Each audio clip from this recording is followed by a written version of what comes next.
The United States government is engaged in secret talks with Hamas. This revelation has sent shockwaves through the international community.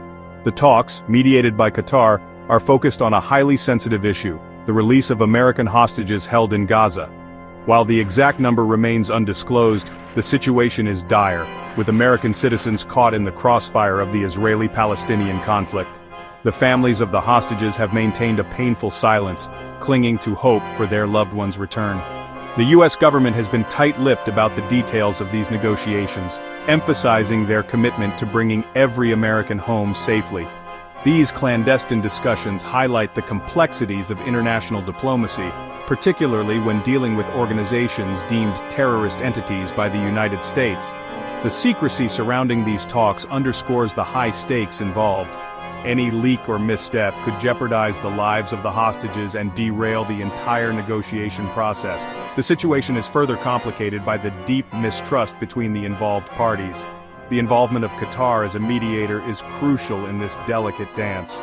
Their long-standing relationships with both the U.S. and Hamas make them uniquely positioned to bridge the communication gap. Qatar's role as a mediator between the U.S. and Hamas is not without precedent. The Gulf nation has played a similar role in the past, facilitating dialogue and prisoner exchanges. Their involvement underscores the importance of neutral actors in resolving complex geopolitical situations. Qatar's foreign policy approach, often characterized as independent and pragmatic, allows them to engage with actors often shunned by the West. This approach, while drawing criticism from some quarters, has proven effective in mediating conflicts and facilitating dialogue. However, Qatar's involvement also raises questions about the potential concessions being made. Critics argue that engaging with Hamas, even indirectly, legitimizes the group and could embolden them in the future. The delicate balancing act Qatar is undertaking highlights the complexities of international relations.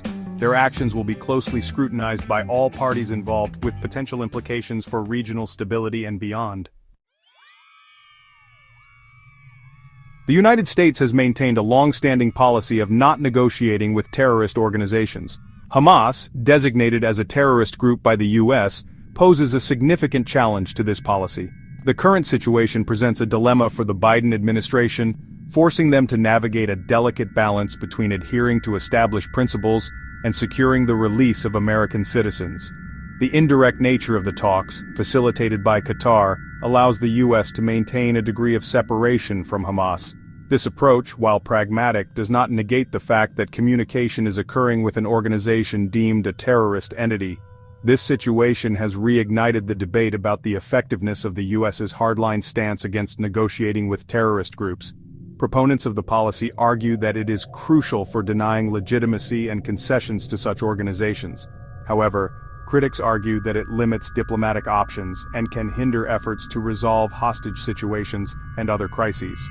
The outcome of these talks and the eventual fate of the American hostages will undoubtedly have significant implications for future U.S. policy on engaging with designated terrorist organizations.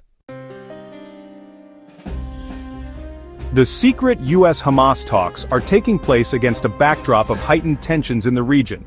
The October 2023 Hamas attack on Israel significantly escalated the conflict, leading to a humanitarian crisis in Gaza and widespread international condemnation. These talks, while primarily focused on the hostage situation, have the potential to impact the broader Israeli-Palestinian conflict. A successful resolution could pave the way for renewed dialogue and confidence-building measures between the parties. Conversely, a failure to secure the hostages' release or any perceived concessions made to Hamas could further inflame tensions and undermine efforts towards a lasting peace. The international community is watching these developments closely, aware of the potential ripple effects. The outcome of these talks could have far-reaching consequences, not only for the U.S. and the Middle East, but also for global efforts to combat terrorism and promote peaceful resolutions to conflict. The Biden administration faces a formidable challenge in navigating these complex issues. The decisions made in the coming weeks and months will have lasting implications for U.S. foreign policy, regional stability, and the lives of American citizens held hostage in Gaza.